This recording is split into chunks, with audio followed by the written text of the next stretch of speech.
sens des choses qui nous arrivent, et en particulier lorsqu'une maladie se déclare en nous, comme nous l'avons vu, le fil conducteur le plus sûr pour nous guider dans notre besoin de lumière est la chronologie des événements.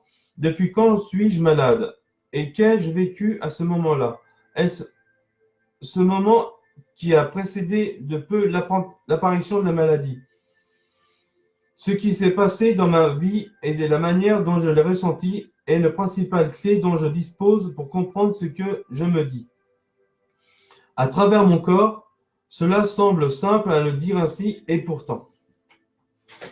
Bien souvent, la clé nous échappe, et quand elle nous apparaît, c'est parfois avec une telle évidence que nous nous empressons de nous enfermer à double tour dans une explication sans faille, et ceci préquel ne nous guérit pas. Nous pensons avoir tout compris, et il ne se passe rien.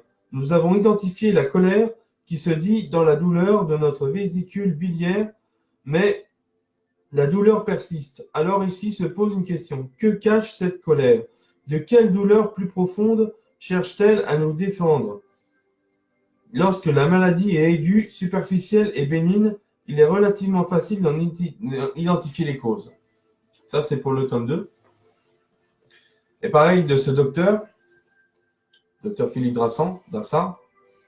Je ne sais pas s'il écrit d'autres livres, mais moi, c'est les seuls que j'ai de lui.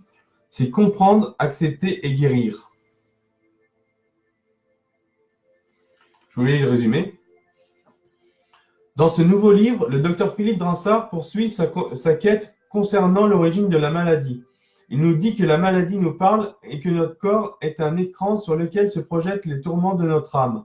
Sur cet écran se disent celles parmi nos émotions qui, coupées de leur source, ne savent plus à qui s'adresser, et cela nous pose 3 questions. Qu'est-ce que mon corps cherche à me dire? Pourquoi cela me rend-il malade ainsi? Comment faire la paix avec cette douleur morale? Ces 3 questions, à leur tour, peuvent tenir en 3 mots. Comprendre, accepter et guérir. La lecture trouvera ainsi matière à réflexion et découvrira que la maladie n'est pas une punition, elle est une transition, un passage qui semble vouloir nous libérer de nos vieilles identifications pour nous éveiller à la nature profonde de notre être. Personnellement, c'est ce que j'ai vécu, donc je peux être que d'accord.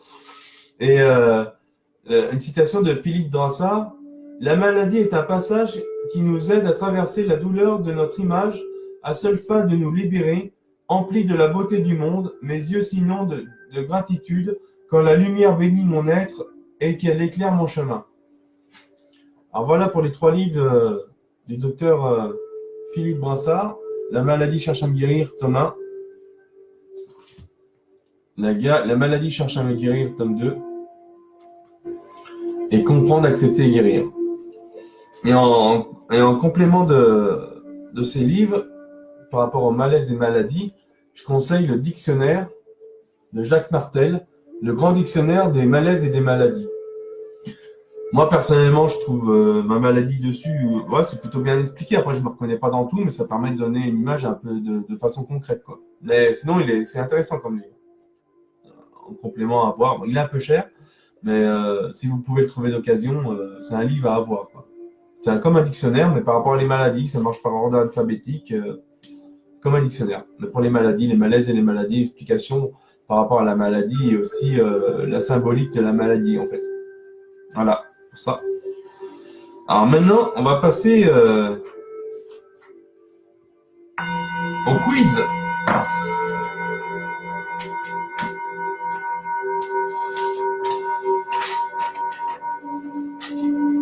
Alors, j'essaye de lire tous vos messages.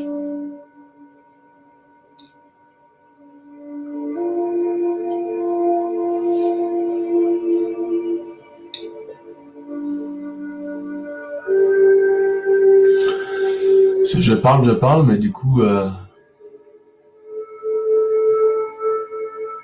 Ah oui, le budget libraire. Après, j'achète beaucoup d'occasions. Hein. Je veux dire, j'arrive à trouver d'occasions, comme le livre... c'est comme ça que j'ai connu le docteur Philippe Drassart. C'est une occasion par rapport à une brocante organisée par une association caritative qui vendait des livres d'occasion. Du coup, je suis allé dans la partie qu'ils avaient triée médecine ésotérique. j'ai trouvé ce livre, j'ai lu, puis du coup, j'étais attiré. Et du coup, vu que c'était le tome 2, je voulais le tome 1, du coup, j'ai regardé sur un site un peu connu, que je ne donnerai pas son nom. Et j'ai trouvé d'occasion. Et moi, il y a beaucoup de livres que j'ai achetés d'occasion. Après, il y en a que j'achète neuf.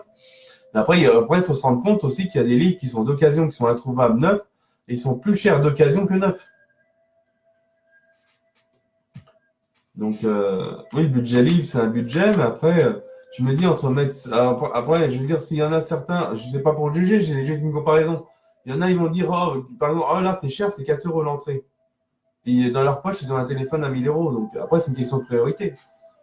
Moi, personnellement, tous mes livres ou mes formations, je mets l'argent depuis que je fume plus, je mets 3 paquets par jour. Je suis allé voir un magnétiseur, je fume plus. Ça fait 3 ans que je fume plus. Et l'argent que. Par exemple, il y a un copain qui m'a dit, je sais pas comment tu fais pour mettre 80 euros dans les livres.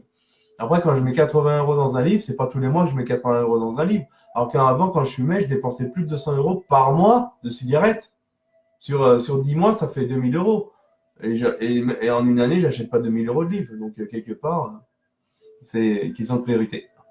Et j'ai eu la chance de pouvoir arrêter, mais je suis bien content d'aller travailler voir ce magnétiseur, mais après, je dépense autrement, quoi.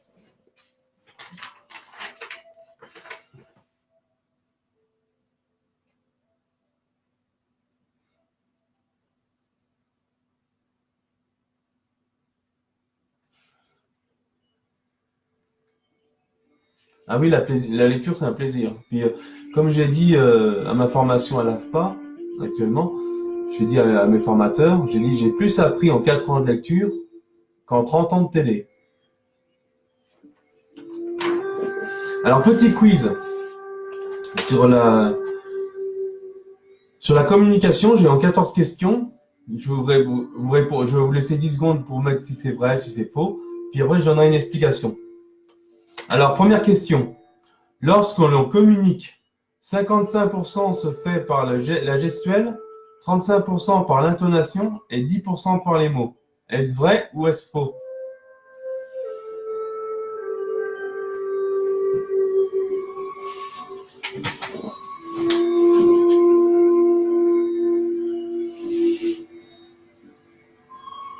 Alors que Marie dit que c'est vrai.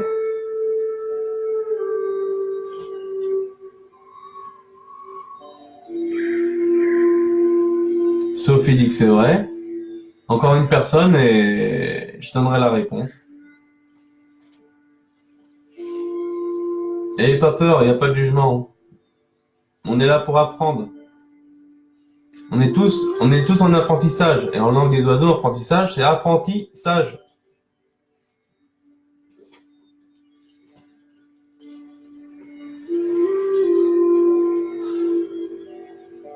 Bon, je vais donner la réponse. Alors, la question, lorsque l'on communique, 55% se fait par la gestuelle, 35% par l'intonation et 10% par les mots. La réponse, c'est vrai. Comme je disais au départ, notre corps nous trahit. On peut dire d'une façon qu'on ne pense pas, puis notre corps nous trahit. Et bien souvent, par exemple, les mentalistes arrivent à voir, par exemple, les micro-vibrations, les micro-mouvements des yeux, savoir si vous mentez ou pas, ou ils arrivent à lire dans votre pensée. D'ailleurs, en parlant de mentaliste, je vous conseille ce livre de Victor Vincent, c'est Le secret du mentaliste. Ça donne des astuces pour le mentaliste spectacle. En fait, par exemple, vous mettez des boîtes. J'ai lu, mais j'ai pas vraiment expérimenté parce que c'est de l'entraînement, il faut du temps. Par exemple, il y a des boîtes comme ça, puis ils vont dire, vous donnez une astuce, et du coup, vous regardez la personne, il va dire une chose, puis par rapport aux micro-vibrations des yeux, s'il regarde en haut à gauche, ou en haut à droite, en bas à droite, vous allez deviner la réponse et lire dans ses pensées. Oui, donc notre corps nous trahit. Donc le livre, c'est Le secret du mentaliste. Je lis le résumé. C'est comment lire dans les pensées. Faire exploser une ampoule à distance. Bon, ça, je sais pas. Gagner au casino, ça non plus, je sais pas. Détecter le mensonge, ça, je suis plus sûr que ça, ouais, que ça marche. Après, je veux pas mettre en doute, mais c'est juste mes croyances. Hein. Peut-être qu'elles sont limitantes, je sais pas. Dans cet ouvrage, Victor Vincent initie la lecture au mentalisme. Cet art du spectacle qui utilise à la fois les sciences, la magie et l'illusion. Spécialiste de ce domaine depuis plus de 15 ans, qui nous dévoile ses techniques entraîner sa mémoire, jouer avec les statistiques, décrypter les comportements de ses interlocuteurs. Grâce à des expériences bluffantes et des tests à pratiquer avec nos proches, il nous explique le fonctionnement et les limites de notre esprit, la manière dont il peut être manipulé. Joué par la première fois en 2013, son spectacle Emprise ne cesse de fasciner le public. Donc, je vous mettrai tous les noms des livres à la fin de cette vidéo. Une fois que j'aurai coupé la vidéo, je taperai tout pour que ce soit dans les commentaires, pour que ce soit plus facile pour retrouver pour ceux qui liront la vidéo. Alors, la deuxième question, c'est le cadre de référence est constitué par le milieu politique, religieux, professionnel, ce que l'on a vécu dans son passé. Vrai, faux?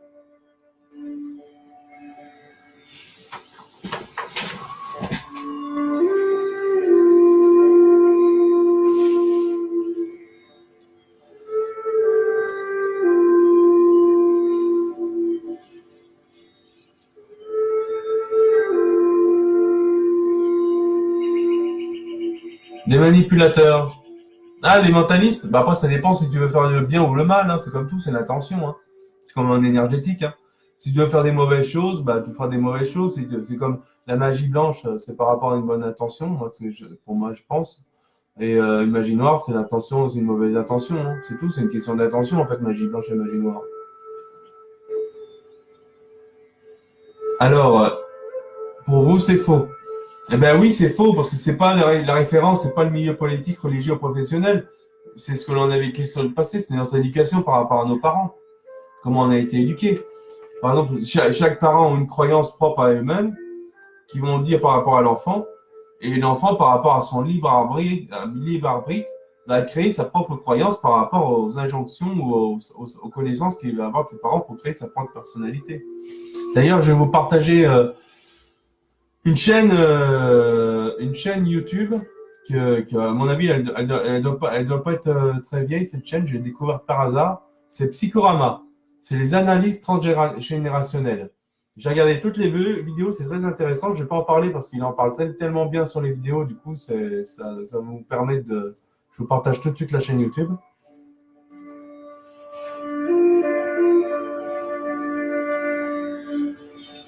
Voilà, là, je vous ai partagé la chaîne YouTube. La chaîne YouTube, c'est Psychorama, analyse transgénérationnelle. Et il explique de façon vulgarisée. Il met des ronds, il met des schémas, il explique clairement. Ça peut être compris par tout le monde. Et je vous conseille d'aller voir cette chaîne. Alors, et la troisième question. Lorsque le message ne passe pas, c'est la faute du récepteur. Vrai ou faux? Si vous dites quelque chose, est-ce que si le message que vous transmettez n'est pas compris, c'est la faute du récepteur?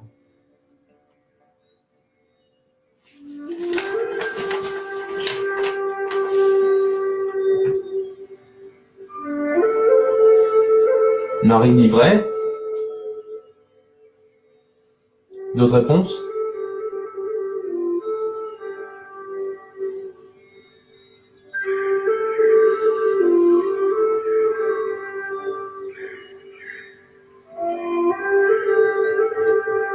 Je laisse encore 5 secondes. Alors Sophie dit faux.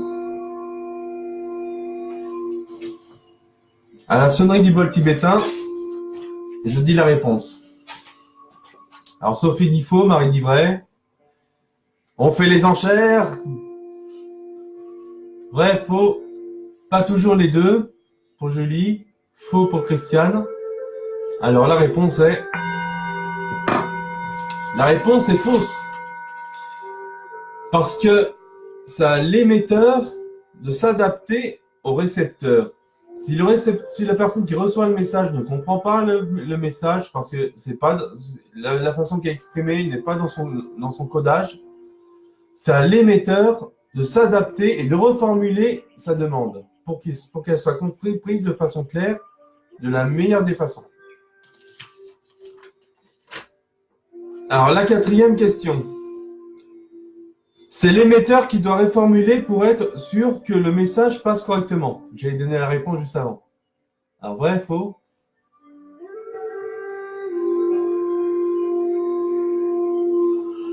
Oui, non, les deux, mais après, ça dépend des situations. Mais je veux dire, dans la situation où la question est mal, le message est mal formulé, c'est pas forcément de la faute du récepteur.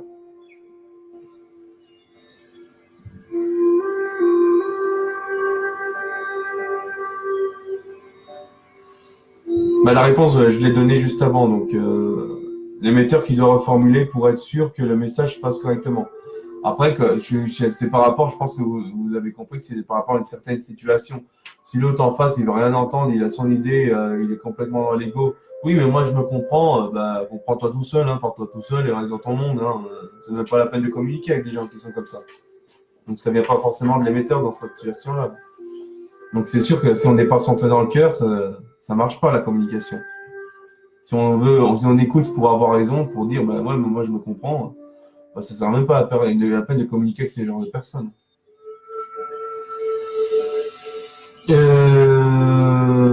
La cinquième question. La, con- la congruence et la synchronisation entre la communication non verbale et le message à faire passer. La congruence, c'est par rapport à notre, comment dire, je sais pas si vous comprenez. La congruence, c'est être en accord aussi bien de façon, notre message, quand on passe notre message verbalement, il faut que ça soit dans le même codage que notre façon d'être par rapport à notre corps. Donc, je repose la question. Est-ce que la congruence et la synchronisation entre la communication non verbale et le message à faire passer? C'est donc faire passer un message en étant harmonisé de façon non verbale, donc par rapport au message qu'envoie le corps et par rapport à ce qu'on dit. Vrai ou faux? Alors, Marie dit vrai et vrai. Oui, c'est vrai, parce que par exemple, quand vous allez chercher du travail, vous allez, ils sont formés à ça, en fait, les personnes qui recrutent, ils sont formés à vous regarder, voir comment vous réagissez. Et si vous, même si vous dites des choses vraies, mais si, par exemple, à ce qu'ils ont appris de façon générale, même si c'est pas forcément général que ça se passe comme ça, s'ils ont appris à distinguer par rapport à une réaction de votre corps par rapport à ce que vous dites, ils auront, comme j'ai dit au départ, une perception de vous qui sont une réflexion propre à eux. Et c'est par rapport à ça qu'ils jugeront s'ils vous prendront ou pas. Je ne parle pas de ça pour le côté recruteur, après ça marche pour toutes les situations.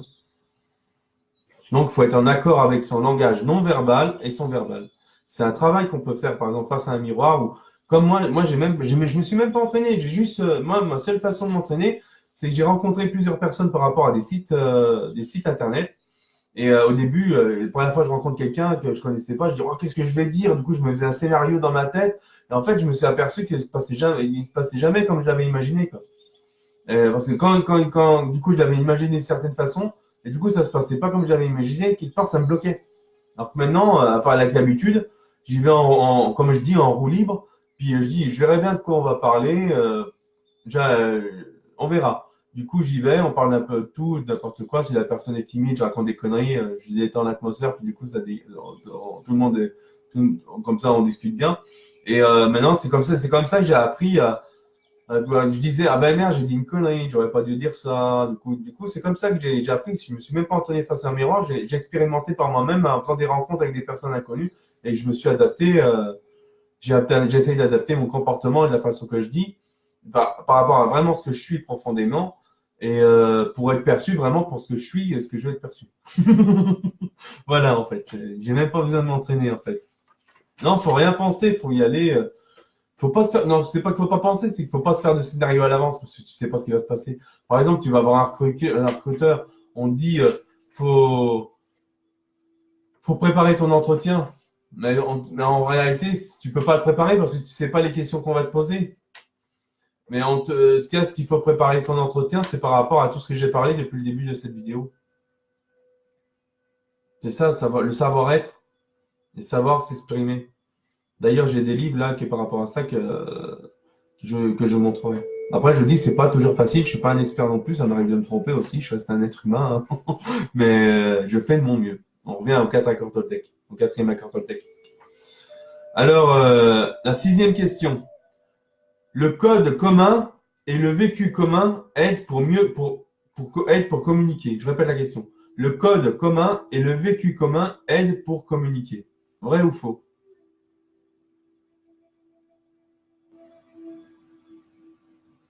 Oui, Sophie, je sais que tu es timide, j'ai eu l'occasion de t'avoir au téléphone, mais c'est pas mauvais d'être timide.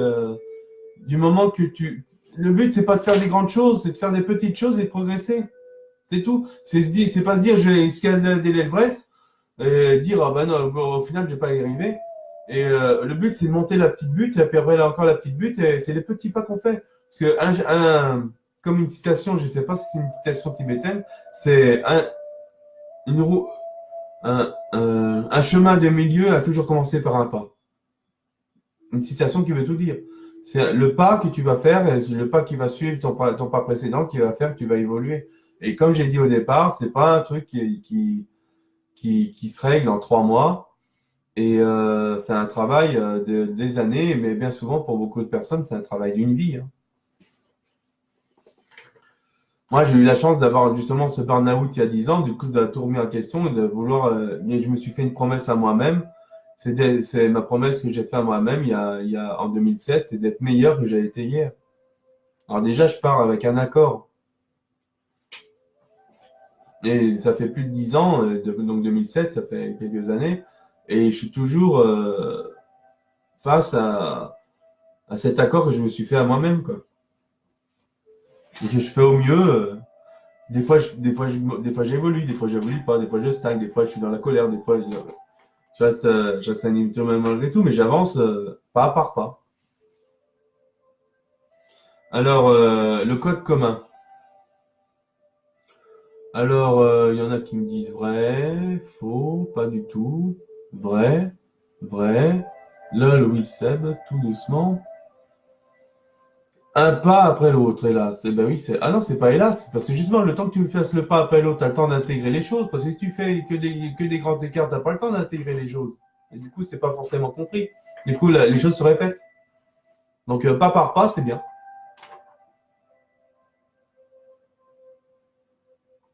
Alors, la réponse à la question, le code commun et le vécu commun aident à la communication, la réponse, c'est vrai. Si vous avez le même code de langage avec un de vos amis, et pas forcément le même vécu de façon parfaite, mais similaire, forcément, vous allez mieux communiquer. Parce que vous aurez vécu les mêmes choses, vous aurez senti à peu près les mêmes choses, même si ce n'est pas exactement les mêmes choses, parce qu'on traverse tous des épreuves, mais on ne réagit pas tous de la même façon, parce que, comme je disais au départ, la personnalité, la sensibilité.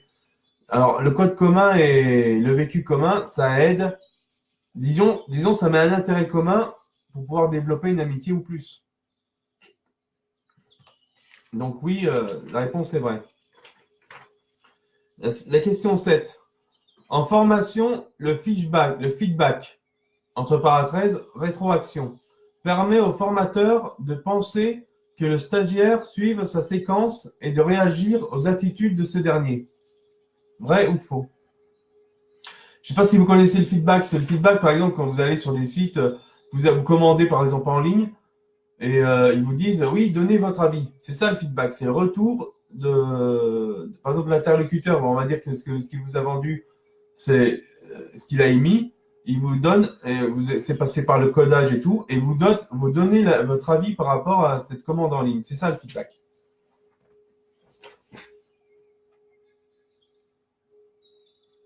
Et oui, on est humain, on apprend à chaque instant.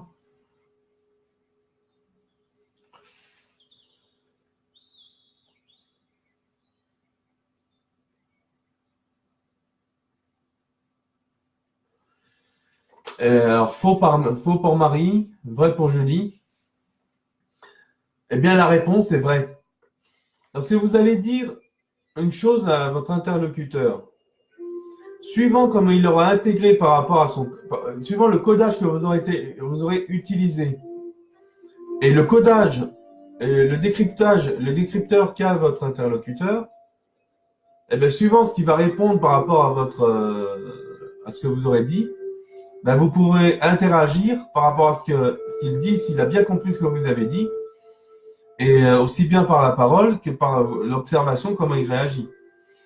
Par exemple, si votre interlocuteur, par exemple, au travail, ça va paraître ridicule, mais en fait, c'est la meilleure des façons à faire.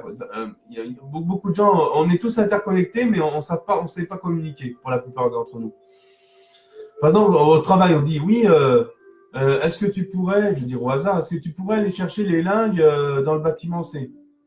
Je donne un exemple. Et en fait, celui qui nous les a parlé, il nous dit, on paraît un peu stupide quand on dit ça, mais en fait, je vais vous montrer, il dit, en fait, tu es en train de me demander d'aller chercher les lingues dans le bâtiment C. Et là, la personne de l'interlocuteur va dire oui. Et en fait, c'est un moyen, on paraît idiot quand on fait ça, mais en fait, c'est un moyen de montrer comme quoi on a bien compris l'information qu'on nous a demandé de faire. C'est une façon d'être efficace. On perd peut-être du temps à communiquer comme ça, mais on est efficace. On se dit, on se trompe pas, quoi. C'est pas, j'ai compris ça, du coup j'ai mal compris, du coup on a fait une connerie, du coup il faut commencer ce qu'on a commencé dès le départ. Donc du moment qu'on est bien compris dès le départ, de la meilleure des façons, c'est pour ça que c'est important la communication. Puis je viendrai à la communication non violente, mais je vais déjà finir le questionnaire. Alors, question 8. Le comportement, allure, regard, gestuelle, posture des personnes qui communiquent s'appelle le langage de la vérité. Vrai ou faux?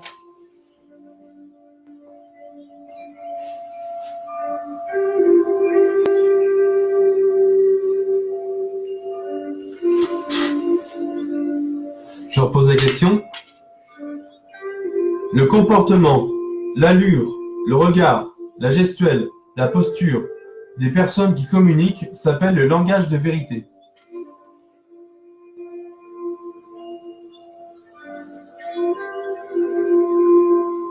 Alors faux pour Marie, Sophie, incompréhension. Encore 5 secondes et je donne la réponse.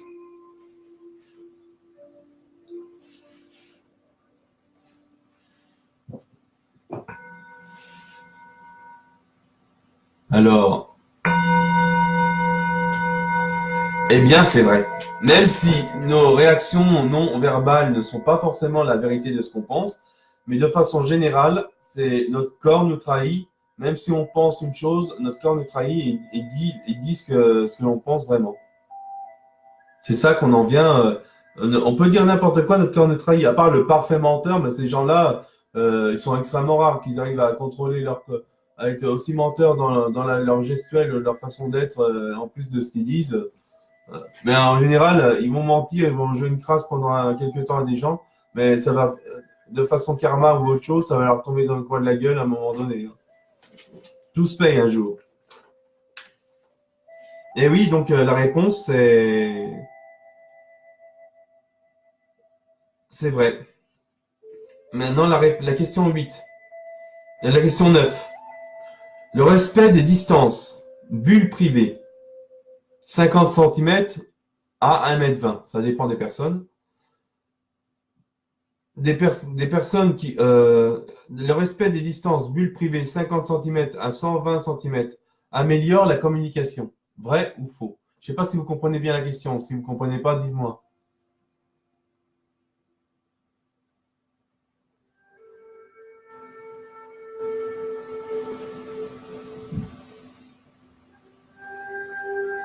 Je répète la question.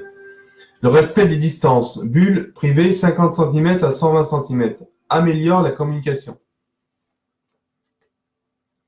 Alors, pas compris, oui, car je fais de la kinésiologie et c'est le corps qui parle.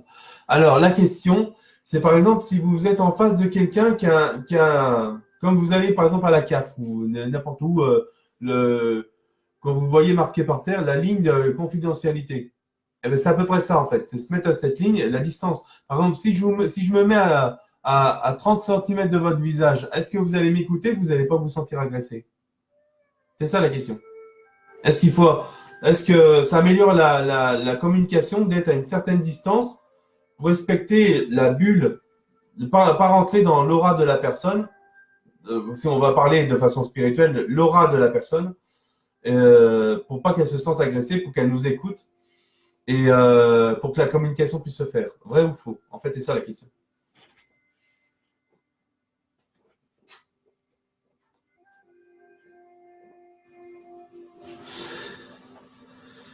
Je pense que c'est unanime, et oui, c'est vrai.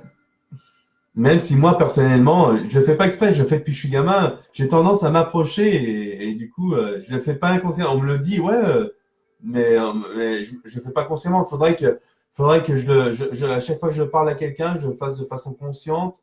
Je regarde mon comportement pour être pour être dans le contrôle. Il faudrait limite que je le fasse minimum pendant 21 jours, parce que c'est dans les 21 jours qu'on intègre les nouvelles habitudes, pour changer mon ancienne habitude. Mais je peux pas tout faire. C'était pas ma priorité. Après, peut-être qu'un jour, j'essaierai de le travailler, mais pour l'instant, c'est pas ma priorité. Même si je le fais pas à chaque fois, quoi. Alors oui, c'était vrai. Alors 10. La question 10. La reformulation permet de communiquer parfaitement. Vrai ou faux? La reformulation permet de communiquer parfaitement.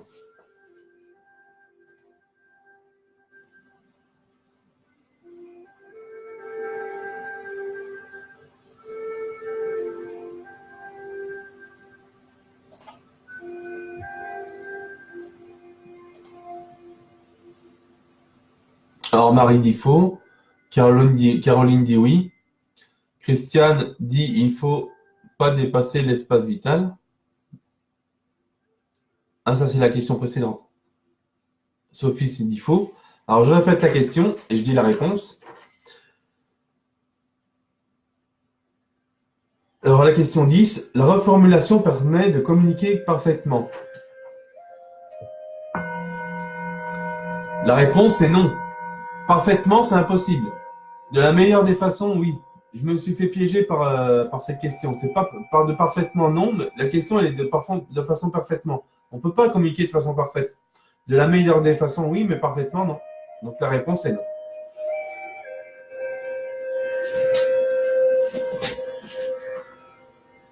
Ah oui, là, c'est tordu, c'est jouer sur les mots. Mais du coup, on intègre plus facilement la chose, vu que c'est jouer sur les mots, on comprend mieux la chose. Par exemple, moi, quand j'étais gamin, j'étais très naïf, je croyais sur parole, et du coup, en fait, je me suis rendu compte qu'à force du mensonge, le mensonge a un avantage. Bon, ça nous frustre à un moment donné d'être pris pour un con, et du coup, on joue sur notre innocence, mais le mensonge a un avantage sur nous. C'est qu'il nous permet de nous développer notre discernement. C'est le seul avantage du mensonge. C'est que l'avantage du mensonge, quand on nous ment, qu'on est trop naïf, eh ben, ça développe nos discernements. Donc, merci à ces enseignants, menteurs, vous avez permis de développer mon discernement. Donc, merci. Alors, voilà, l'interprétation. Alors, question 11. L'interprétation est un risque majeur en communication.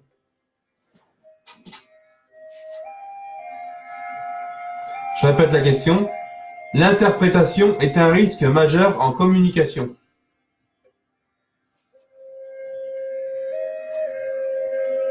Et oui, les manipulateurs, le mensonge. Mais grâce à eux, on développe notre discernement. Donc merci aux manipulateurs. J'ai encore évolué. Alors Marie dit que c'est vrai.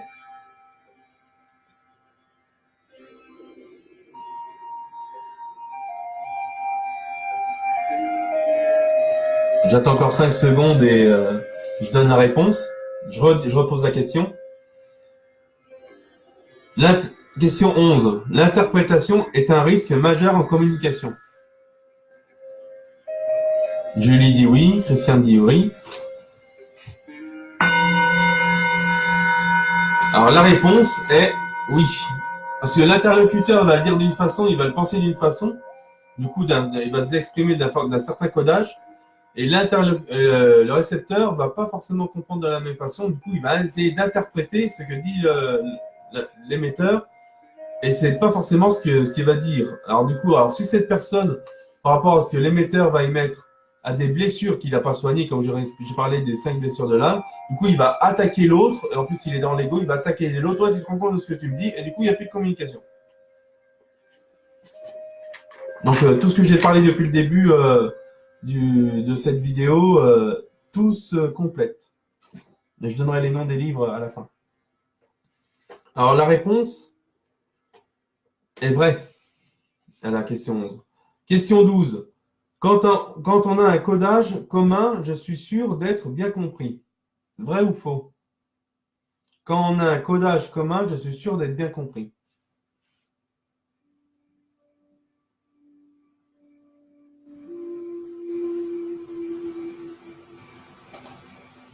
Tout à fait, Coraline. Coraline. La véritable situation, c'est que je suis responsable de ce que je dis, mais je ne suis pas responsable de ce que tu comprends. Alors pour Marie, c'est faux. Quand on a un codage commun, je suis sûr d'être bien compris. Alors pour Marie, c'est faux. Pour Caroline, c'est pas forcément. Pour Sophie, c'est faux. Pour Christiane, c'est vrai. Pour Julie, c'est oui. J'attends encore 3 secondes et je donne la réponse. Après, c'est par rapport à une situation, bien sûr. Après, c'est quand on est quand chaque interlocuteur est dans le cœur et pas dans l'ego à vouloir être le meilleur, le plus éloquent et compagnie. Vous vous situez bien. C'est quand l'interlocuteur il est ouvert. La question. Alors, la réponse.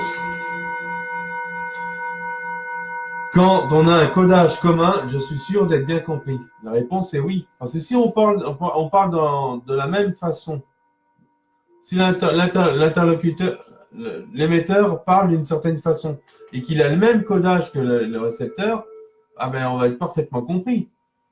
Après, je dis, quand c'est dans une façon que chacun est dans l'ouverture du cœur sans être dans le jugement, c'est sûr que s'il y en a un des deux qui est dans l'ego, ça ne fonctionne pas. Parce que l'autre va se sentir, aura le sentiment d'infériorité, puis vu qu'il est dans l'ego, il va montrer, non, c'est pas vrai, alors il va vouloir montrer qu'il est dans le meilleur, le plus éloquent, et c'est lui le plus beau, et du coup, il n'y a aucune communication.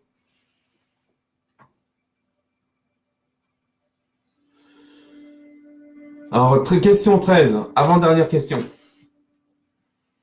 Le filtre des croyances permet de me faire une idée des individus que je ne connais pas.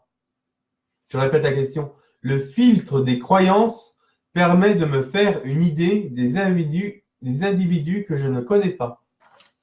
Est-ce que par rapport à vos croyances, ça permet, par rapport à vos croyances, ça permet de vous faire une idée de ce qu'est la personne en face de vous? C'est ça vraiment la question.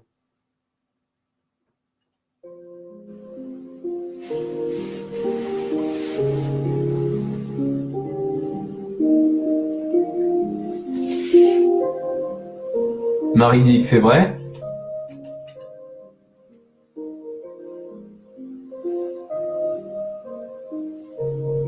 J'attends encore 5 secondes et je donne la réponse. Je répète la question.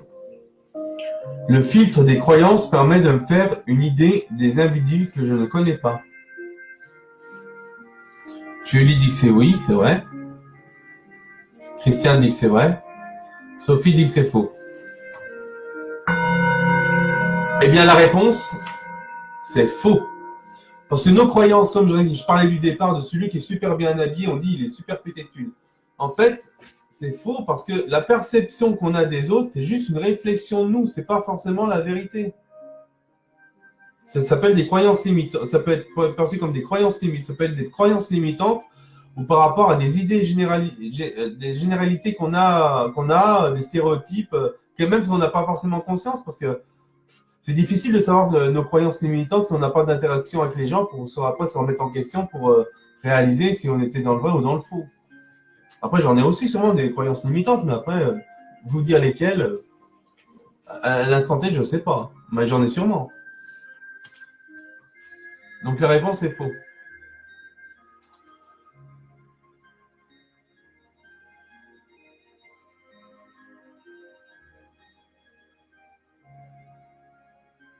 Alors Caroline, c'est ce que font la plupart des gens, mais je suis pas OK. Ah oui, mais moi aussi je suis pas OK. C'est juste des croyances par rapport à des généralités, des idées préconçues qu'on a. Hein. C'est pas la réalité, quoi.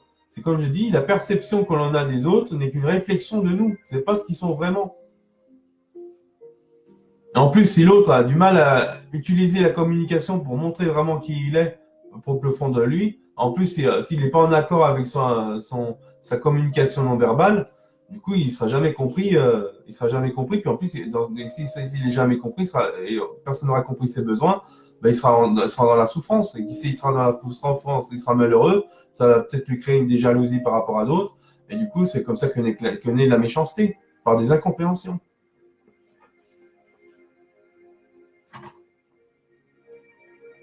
Et oui, la vie des autres n'est que la vie des autres.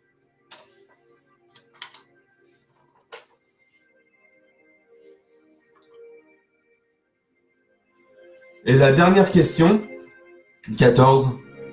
Oh, ça va faire rire les femmes, cette question, et sûrement les hommes aussi. Alors la question c'est, une belle jeune femme qui passe dans la cour peut être considérée comme un bruit en communication. Donc ce qui veut dire, par exemple, si vous avez un interlocuteur et qui voit une jolie fille, du coup, est-ce qu'il va être distrait il va pas, est-ce qu'il va écouter ce qu'il vous dit s'il voit une super jeune fille en mini-jupe avec des talons aiguilles et les cheveux longs? Est-ce qu'il va vraiment écouter ce qu'il va vous dire?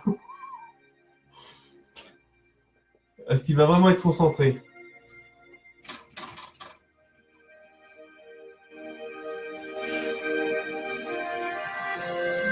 Bah, je lui donne la réponse parce qu'elle est évidente. Bah oui, il va être déconcentré.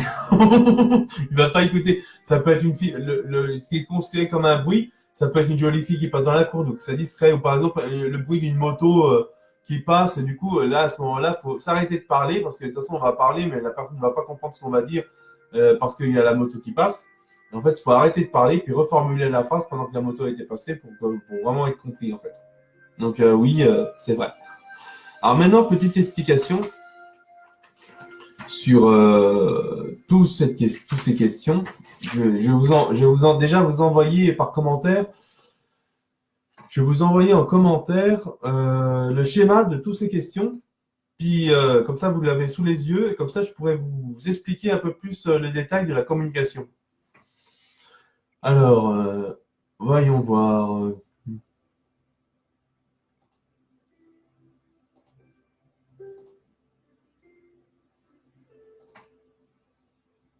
Ou un joli papillon, ouais, ça dépend. Hein. Ah, moi, les voitures de luxe, moi, personnellement, je juge pas. Je veux dire, ceux qui sont à fond dans le foot ou le sport ou les voitures, on peut me parler de je sais pas quel joueur de foot ou de je sais pas quelle voiture. Moi, je sais pas. Puis perso, ça m'intéresse pas. Moi, personnellement, j'ai une voiture, j'ai une 207. Bon, elle me plaît, mais après, c'est pas pour ça que je l'ai prise. C'est parce que j'ai pris pour ça, mais après, c'est pas forcément pour ça que je l'ai prise. C'est le moteur le plus bas. C'est à 75 chevaux que j'ai. Puis de toute façon, on est limité à 80. Ça sert à quoi d'avoir 200 bourrins sous le capot? À rien. Et moi, du moment que m'emmène d'un point A à un point B et que la voiture tombe pas en panne tous les 4 matins, c'est tout ce que je demande. Alors, comment je peux faire pour envoyer en commentaire J'ai pas. Ah, une Clio. J'avais mes deux premières voitures, c'était une Clio. La première voiture, c'était une Clio 2, puis après, c'était une Clio 3. Ah, j'arrive pas à voir comment on peut envoyer l'image. Je cherche. Emoji, insérer emoji. Non. Emoji, coller texte. Ah mince, je sais pas. Je sais pas comment faire. Ouais, mais j'ai pas partagé. C'est ça qui est bizarre. J'ai pas partagé. Comment je pourrais faire? Ah bah du coup, j'avais pas prévu ça. J'avais pas partagé. Ah, on peut pas? Ah bah je croyais qu'avant on pouvait. Ah, on peut pas sur les lives? Donc ce que je ferais quand je couperai la vidéo, je partagerai le schéma en commentaire sous la vidéo. C'est ce que je ferai. Comme ça, vous le retrouverez. Voilà, comme dans chaque histoire, il y a un élément perturbateur. Eh ben, c'est ça l'élément perturbateur. Mais l'histoire est pratiquement finie, on arrive à la fin. Donc, ça va que c'était à la fin. Alors, ce que je vais vous montrer, je vais vous le montrer comme ça avant de vous le partager en. Voilà. Alors, vous avez l'émetteur, le canal support, comment vous exprimer, le codage. Le codage, c'est le langage que vous utilisez pour pouvoir être compris. Ce qui est en cercle, c'est le bruit. Ben, la jolie fille en mini-jupe ou le moto qui passe. Après, vous avez le récepteur qui reçoit le message. Le décodage, du coup, votre message, le récepteur va décoder ce que vous dites. Et du coup, le feedback, c'est le retour de la vie, du décodage qu'il a eu de votre message et qui vous renvoie le message en feedback pour, pour que, comme ça, l'interlocuteur, celui qui émet le message puisse comprendre si son message a bien été compris et s'adapter par rapport à ce que va dire le récepteur. Voilà pour le côté communication. Puis je vais vous proposer quelques livres que j'ai noté des pages et je pense que ça peut aider beaucoup de gens pour différentes raisons, comme le livre c'est de Marshall B. Je sais pas son prénom, Marshall B. Rosenberg. C'est la communication non violente. C'est pouvoir, en gros, c'est pouvoir communiquer de la meilleure des façons, de façon positive, pour comprendre les besoins de chacun, pour que les besoins de chacun soient exprimés, soient compris, et que chacun soit compris dans son besoin, pour pas créer des frustrations et du coup de la violence qui peut amener, par exemple, comme ça a toujours été, des guerres ou des conflits entre tribus. Et la page que j'ai notée, le livre, c'est celui-là. La communication non violente au quotidien. Je voulais le résumer derrière et la page que j'ai notée. Alors, la communication non violente de Marshall B. Rosenberg. Communiquer, nous le faisons tous constamment. Cependant, peu sont celles et ceux qui connaissent les règles d'une communication réellement respectueuse de soi et de l'autre. Dans ce livre, Marshall B. Rosenberg propose une méthode qui permet de toutes circonstances d'accroître la qualité de la relation, la compréhension et les rapports entre les personnes, mais aussi, surtout, le respect de nos différences mutuelles. Entre guillemets, quand nous réussissons à entretenir de la fluidité de communication décrite dans ces pages, en exprimant sincèrement ce qui se passe en nous, de ce que nous aimerions, ainsi qu'en écoutant les autres, de ce qu'ils aimeraient de manière empathique, j'ai constaté que nous pouvons goûter plus pleinement à la magie de la bienveillance. J'espère que pour vous, ce livre y contribuera. Marshall B. Rosenberg. Donc, l'introduction de Marshall Rosenberg. Alors, l'introduction, c'est un petit texte que je vais vous lire, que c'est parlant. Alors, l'introduction, chapitre 1. Je veux rester en lien avec le doux flot de la vie et, où que j'aille, répandre des vagues d'amour. Je veux que tout ce que je dis et fait vous apporte force, chaleur et lumière. J'aime nous savoir sans obligation de réussir. La vie est un don que nous n'avons qu'à recevoir. Je veux que tout ce qui vient de moi jaillisse d'une source de vivante énergie. Je veux rester en lien avec le doux flot de la vie et, où que j'aille, répandre la vague d'amour. Je suis tout à fait d'accord avec ce qu'il dit. Alors ça, c'est pour le communication non violente au quotidien. Pareil, c'est des livres qui sont pas chers. Tu vois, et là, le prix, c'est 4,95, c'est moins de 5 euros, c'est même pas un kebab.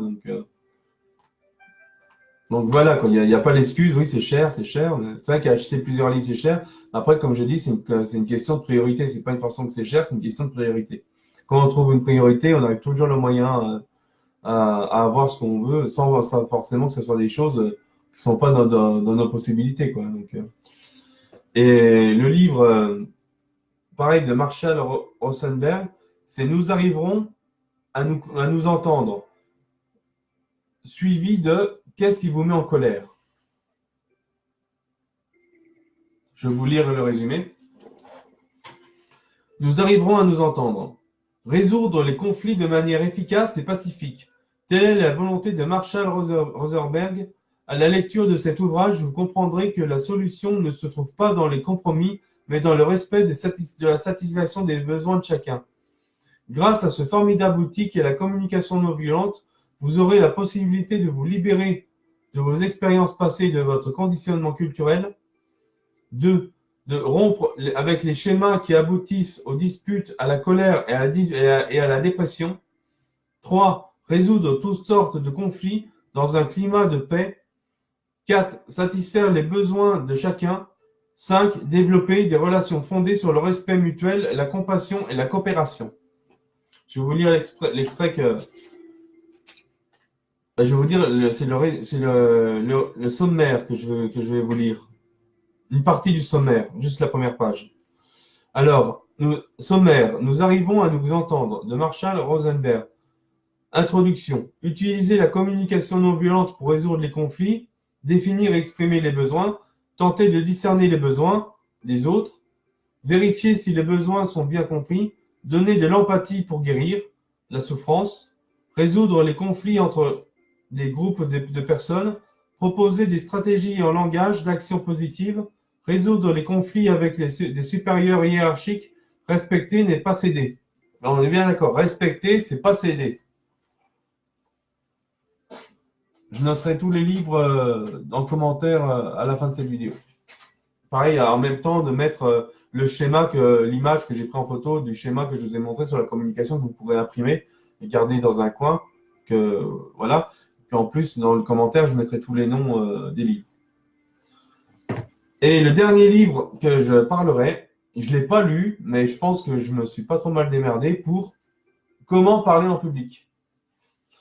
Je ne l'ai pas encore lu, j'ai acheté ça. Ben, pareil, tous mes livres, je les achète pour ceux qui ne veulent pas passer par des sites de vente, qui veulent aller directement chez le libraire.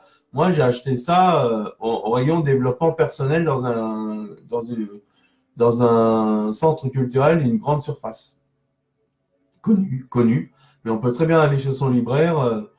Après, on peut se donner, par exemple, si on ne veut pas vraiment passer par Internet, on peut regarder, par exemple, sur un site d'Internet de vente ce qu'il y a comme livre, noter sur un bout de papier ce qu'on veut, et puis aller chez le petit livreur du coin pour dire, ben voilà, je veux ça comme livre, est-ce que vous pouvez me le commander?